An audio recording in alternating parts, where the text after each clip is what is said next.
Somali জলদস্যুদের কবল থেকে মুক্ত এমভি আবদুল্লাহ জাহাজ ৩ থেকে ৪ দিনের মধ্যে চট্টগ্রামের উদ্দেশ্যে রওনা হবে।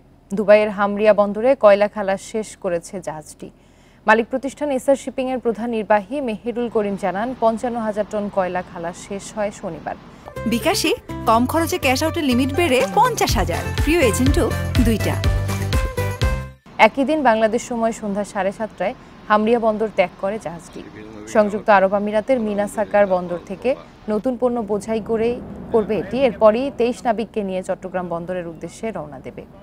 সেই হিসেবে এমভি আবদুল্লাহ মে মাসের দ্বিতীয় সপ্তাহে দেশে পৌঁছাতে পারে বলে ধারণা করা হচ্ছে।